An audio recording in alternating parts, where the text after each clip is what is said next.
Shout out to our sponsor Senders. If you'd like to do cold email deliverability correctly, hit the link in the description. But without them, it would not be possible to interview awesome people doing awesome things like Christopher. What's going on? Hi, Blake. Very good to meet you. I like the ho. I'm good. I'm in London this evening, and it's a pleasure meeting you here. Yeah. Well, not sure how many people listening would have an idea, but it's an absolute privilege to be talking with somebody with so much experience, so many ideas, so much perspective on what it means to take something, an idea, and put it into the world. So I'm really excited to get into this conversation. But before we start, if you could just give a quick introduction of yourself and what you're currently working on. Well, I'm pleased to do that, Blake. I'm Christopher Schlaeffer. It's a good Austrian name from the heart of Nice. Europe. I stem from the Austrian mountains, from originally a farmer's family. Grew up there, went to university in Vienna at the in Vienna University of Economics, and also studied philosophy, and then had a career, if you wish, in the telecoms industry until 2010 with Europe's biggest operator, Deutsche Telekom, which is notable in the US as the owner of T-Mobile US, which is the listed company and preeminent carrier there. I was in very young years in the 90s the chief strategy officer of that company, which then was Europe's most valuable company. These were the days. Corporate development officer, chief product officer, CTO, CIO. I've seen almost everything. I was the last CEO of Europe's biggest internet service provider, T-Online, was the chief marketing officer of T-Mobile as well. In 2010, after actually launching the Android operating system with, of course, the founder of Android, Andy Rubin, the two founders of Google in a New York subway station, I got the infection to become a tech entrepreneur, and I'm now running my third company, which is called Neum. It's a generative AI company working on the communication vertical and trying to innovate on that very important theme at the intersection of social media and messaging, if you wish, because there's a lot to do. And there's a new wave of innovation coming, which hopefully will replace what we see today. Good. Well, that's a lot of, I mean, like I said, that is a lot of experience and perspective that sent you into your entrepreneurial journey. And so something that I love to explore with people is before you had gotten the infection to do tech entrepreneurship, how did your corporate experience doing, innovation work in the executive's office and all the projects that you were doing related to that, how did that set you up to be the kind of person that wanted to take that risk, to want to take that leap into entrepreneurship? Were there certain lessons you learned, certain skills you acquired? Yeah, and that's of course a question which is not so easy to answer because usually, right, that flows and comes together and culminates somewhere. I have to say, I'm not one of these tech entrepreneurs who hates the corporate experience in the past. I Okay. actually loved it. It's great to take responsibility in a bigger ecosystem. It always has to do to be in an industry with tailwind. And of course, telecommunications had tailwind in the 1990s. It was the advent of the internet. It was the advent of mobile as a different kind of communications experience. And we were growing everywhere right across the board. And that was super exciting and super interesting. And I came always from a strategy angle. So my theme still is very much business model design, and innovation and technology disruption always has to do not only with the engineering part of it, but first and foremost, of course, with business model innovation, which is the real source of innovation from my point of view. So that I think is a red thread and a continuum. And then, of course, all the operational experiences where I, not being a technologist by education, really could become a technologist, as becoming the CTO of a major corporation. I was running all the lab, the research and development. I ran the corporate venture capital. I ran all the product portfolios around the globe of that company. So that set me up very well, but then really became anecdotal because how Android basically emerged was that the founder of Android, which was a small company before Google acquired it in 2005, he was actually somebody who was in my universe as a corporate venture capitalist. We were actually invested in Andy Rubin's previous company, and he exited that company very successfully. We were a prime investor. And then he found Android and he invited us in to support the development with engineers. And I did that basically in the beginning as a side hustle almost. alongside a lot of corporate projects. And then a few years after Google acquired Android, so it became notable, we created the Open Handset Alliance together. And after 5 years, 2008, we said, well, that's ready now. We're going to launch it.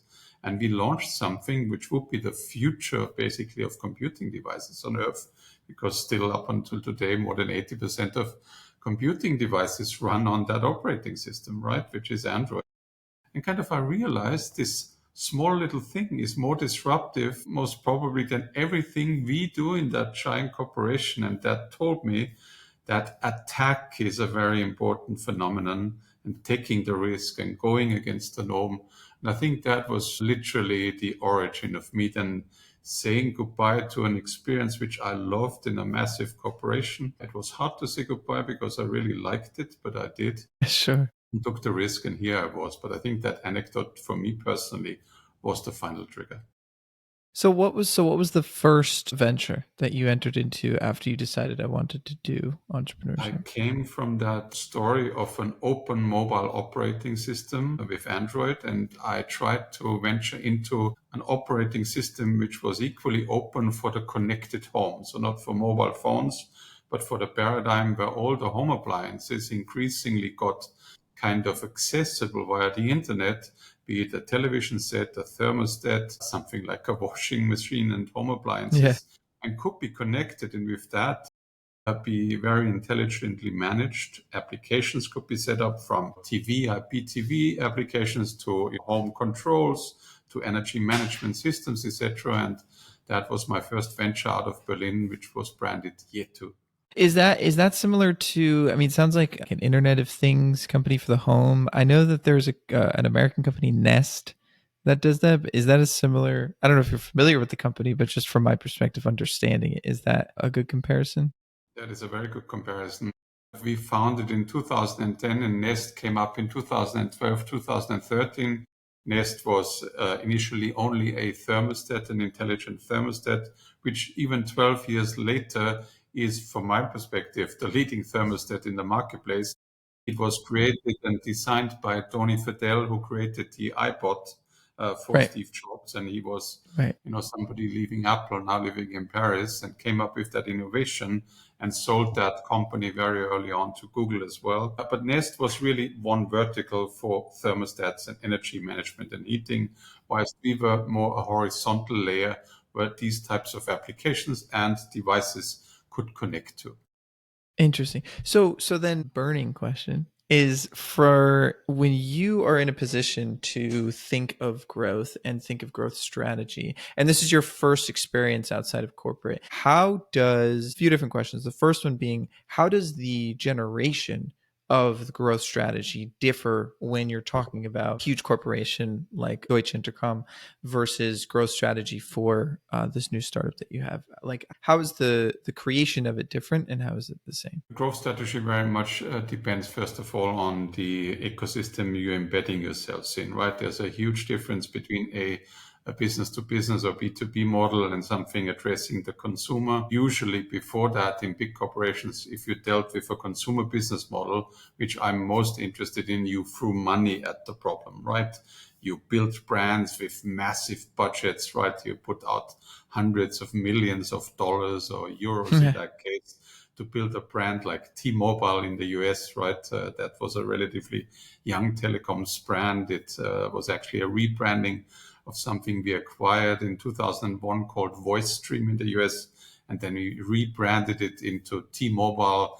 And then you had to rebrand all the shops and the consumer experiences. So that was throwing money at it, right? And in a startup, you, of course, did not have these funds at the time, and you had to be much more innovative. But that also very much changed over time. If you look into my 15 years of being a tech entrepreneur, early on, it was very effective to go with, even mass emails, customized emails. Social media campaigns were not really there fully yet, right? That was a nascent theme, which we would then use in growth hacking throughout the last decade. And then that also became very much commoditized, so that the creative idea and that twist really became important. Recently, you have to say we are back to some giants again throwing a lot of money at it, right? We sometimes discuss TikTok and how viral that went so quickly in the US. But when TikTok launched in 2018 in the US in September, it took $1 billion in marketing budget only for 4 months to grow it viral. It was not something the consumer looked for, but there was a giant company behind from China, of course, with Wow. massive pockets, deep pockets, and they really threw money at it. So kind of ironically, we are back even in the tech industry to a phenomenon where the giant companies from Meta to Amazon and others can throw that massive money into it, which creates barriers of entry for new ideas. And that's not always easy. And that's why, of course, also regulators and monopoly commissions have a role to play. And the whole saga in the US around Lina Khan and what she did, right, as the chair of the FTC is really a proxy of that. These markets need to find a level playing field again. Otherwise, there's asymmetry.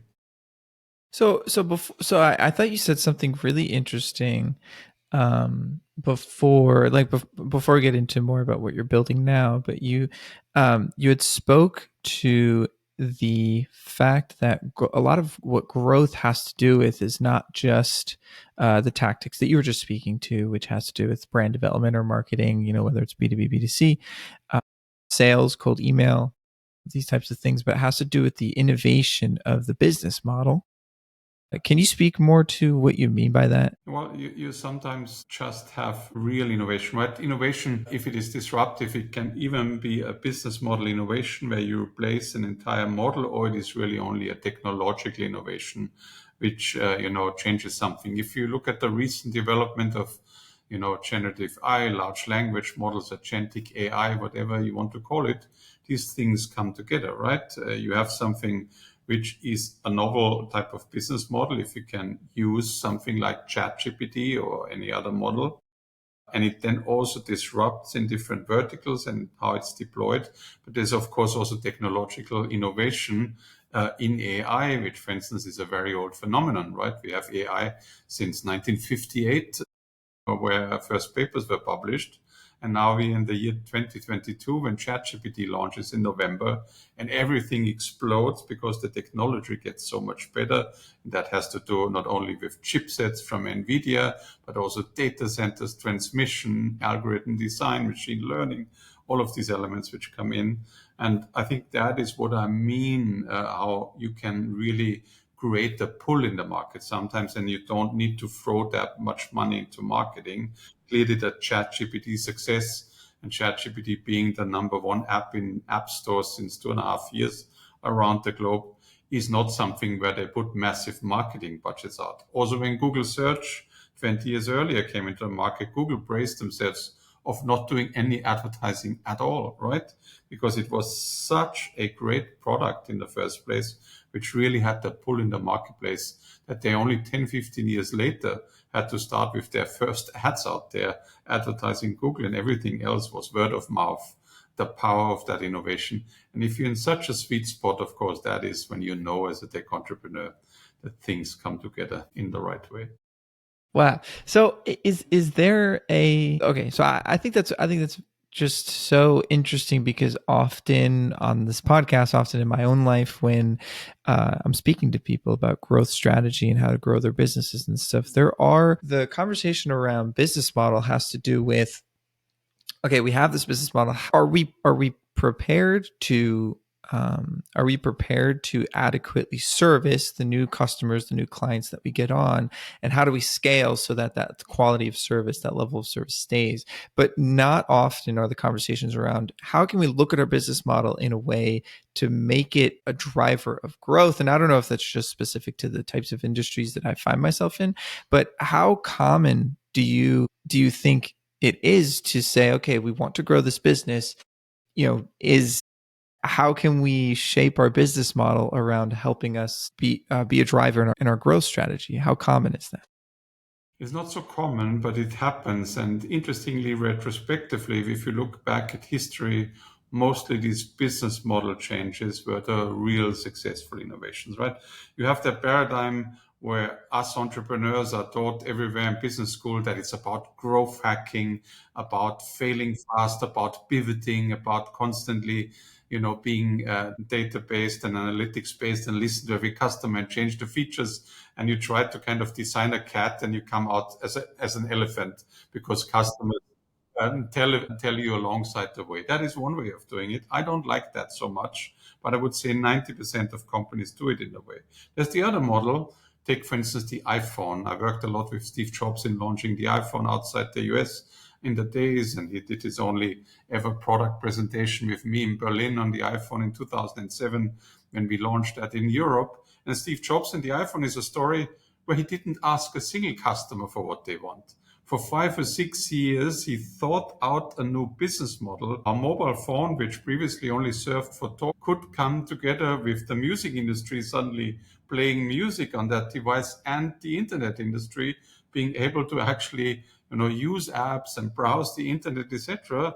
And here he came in January 2007 after not talking to a single user and asking for any market demand, and had the perfect and completed iPhone 1 out there, which changed everything, right? And notably before maybe now generative AI was the innovation of the century. And that is this other way of thinking through a business model. But of course, that is a risky strategy as an entrepreneur because Sure. you need to invest upfront for years, right? You don't know whether you will actually have product market fit or a positive consumer reception. But if you go that way, it is also a very uncompromised way of innovation, which does not produce elephant ears again to the cat and a tail of a tiger. But then at the end, it is something which actually does not succeed so much. So that's, I think, the tension in that game. So then returning to your own story, to how you got here. You said there were 3 companies that you were a part of. What was the second company that you ended up starting?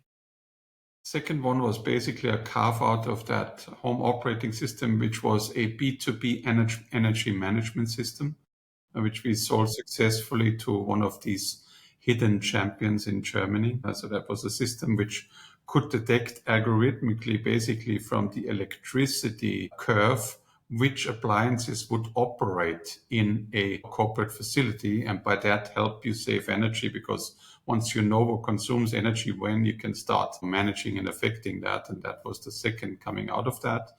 Then I returned for 2.5 years to a Nasdaq listed company because the majority owner tasked me with changing that company into a technology corporation, which was fascinating, but found an end to certain strategic decisions by the shareholders. And then I founded what I do now, which is NYOUM as a company name. And NYOUM has launched in beta 6 months ago a new communication platform, which is branded YOUM for you and me, you and an M, and it is your social safe space. The issue in communication very much is that communications is always a private thing, right? When you and I talk in private, not on a podcast, we don't want anybody to listen in, right? If we have a phone call or if we message to each other.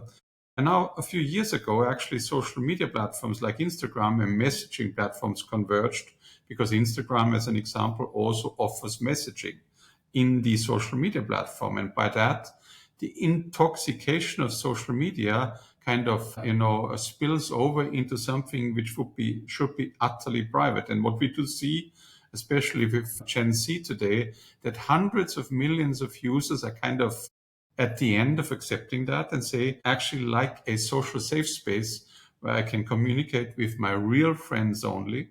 And that new social safe space, of course, needs to be very contemporary. It is not a text messaging system like WhatsApp was kind of created. It's something which is extremely multimedia, right? With video, audio, GIFs, everything. It has to be multimodal with, breaking speech down in text and vice versa, translating instantly what all the large language models do. It has to be technologically private, that servers are not anymore involved, but only algorithms operate on your phone, because you, at the end of the day, do not want to ingest your private data into something some generative AI companies have on a server, because you expose your privacy. So that has to be there. And it has to have all of that. And we created that platform. It's now out for 6 months in beta in almost 150 countries. We are getting Congrats. slowly at an inflection point in terms of customer take-up, but also the retention numbers. So that's great. And now in terms of monetization, we're doing two things which are imminent. First, we are launching a new advertising model. I never wanted to touch advertising because it's per se exposing private data. But as our algorithms all operate on the phone and not on a server, I can kind of defend that.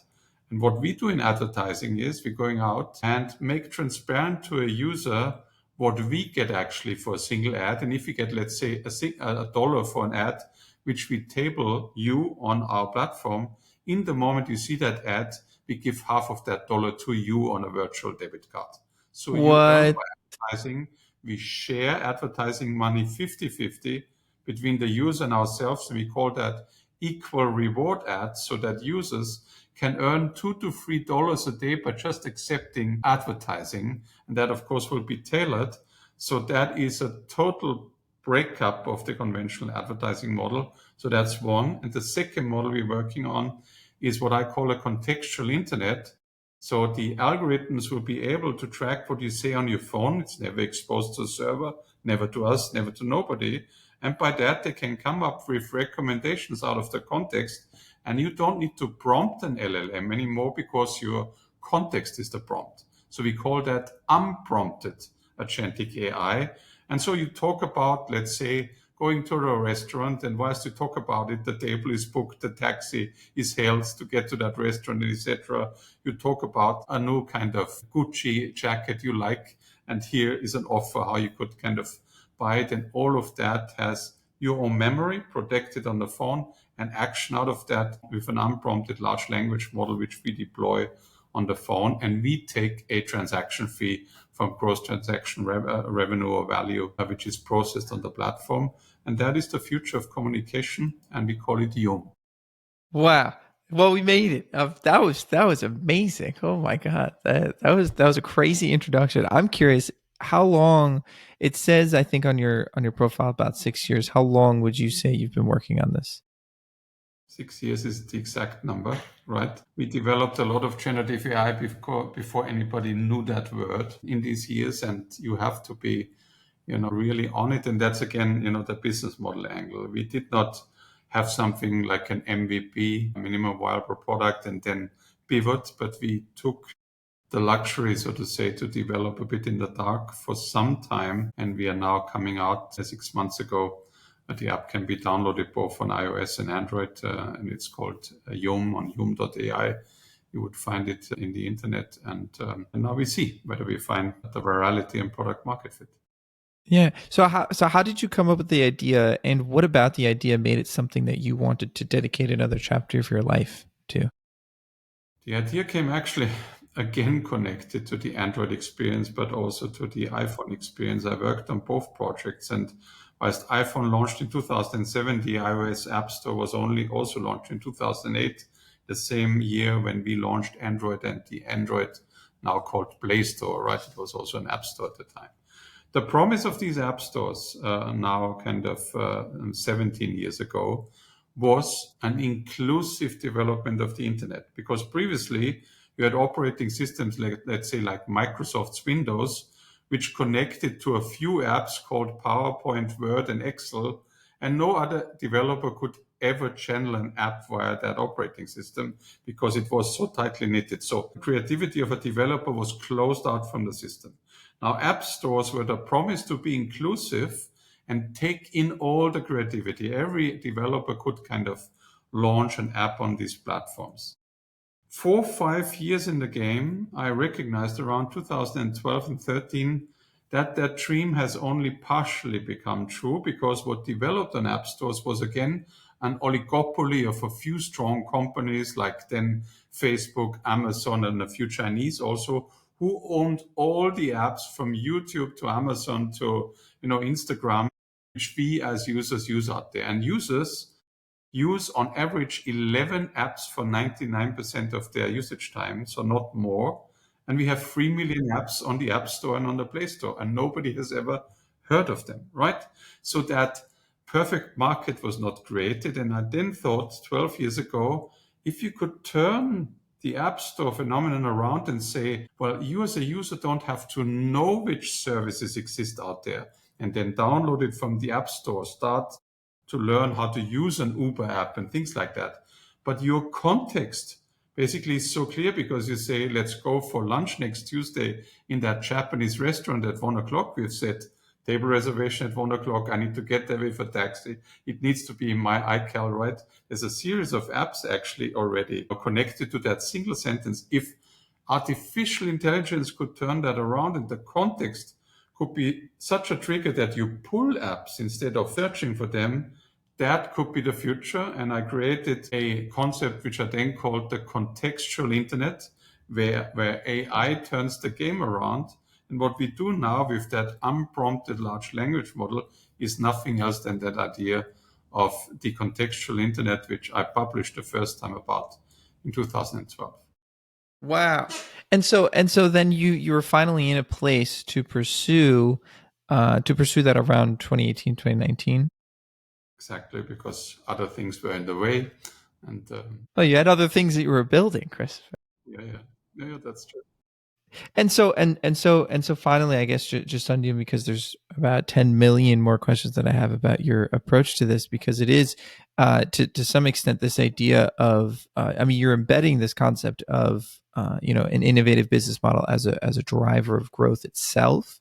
But I'm curious at this stage of the company, with you having the platform in beta and available to people, how are you going about growth? What is your growth strategy? How many people are working on it? Things like that. Yeah. In network effect goods and in communication platforms, the topic is the invite, right? If you have a single phone in the world, you cannot talk to anybody. If two people have a phone, they can talk to each other. If three, four, five people have a phone, the benefit is exponential in terms of the connections they make. The same is true for a communication platform. So we are very dependent on that you enter the platform as a user not alone, because you cannot talk to anybody.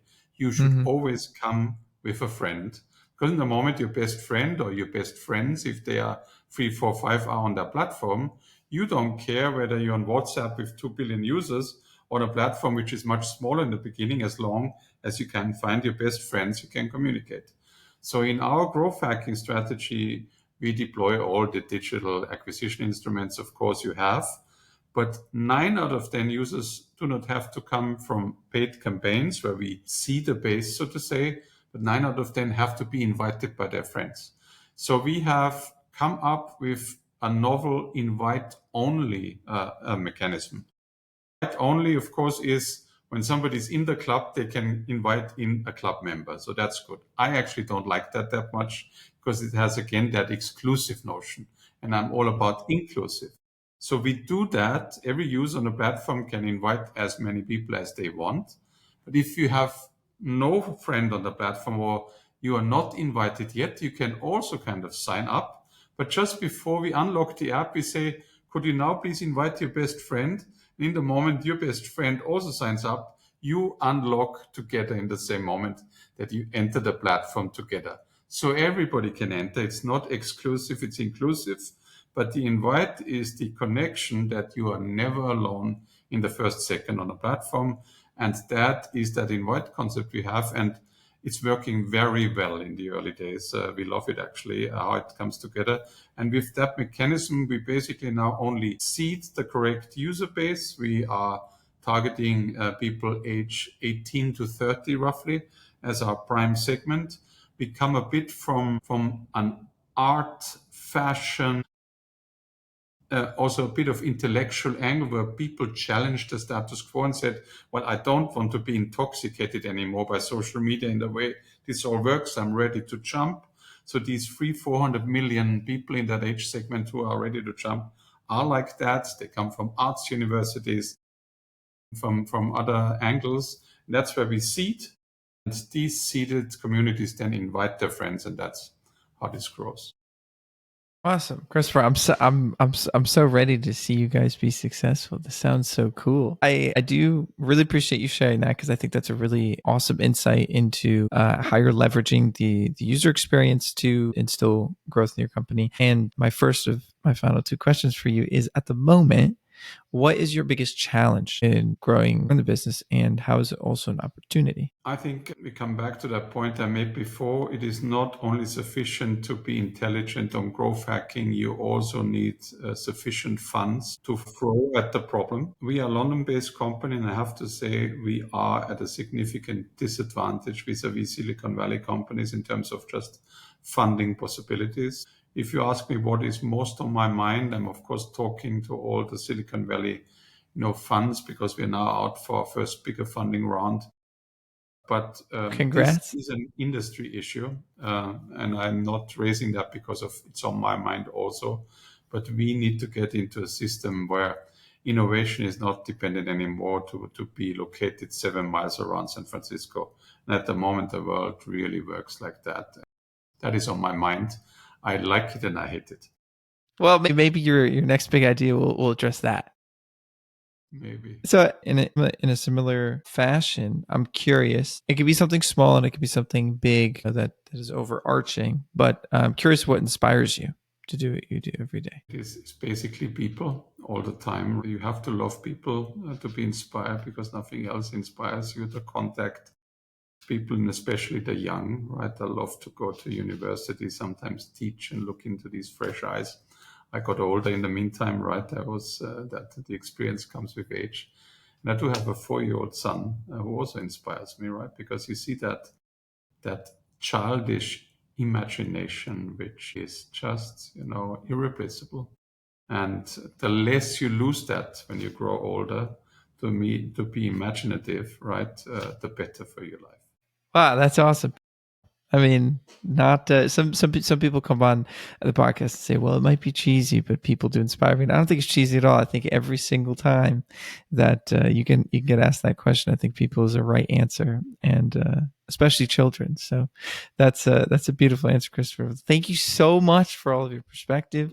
That knocked off about 10 of my 100 million questions for you. So excited for the next time I have a chance to ask you all those questions. If somebody was inspired to follow you or follow your journey, what's the best way to do that? I think it's just contact me via, either via the website, unpacks, or go on LinkedIn, and I'm usually a good responder. So that's the way to do it. And I thank you very much, Blake, for that lovely conversation. It's a pleasure meeting you again. Absolutely, you too. Well, I'm gonna have to. I got it right here. I'm gonna be signing up for you right now. I got another friend in the room. We'll be signing up together. You just download and sign up, and then we will be in touch there, right? Awesome. Well, thank you so much, Chris. Talk to you soon. Thank you very much.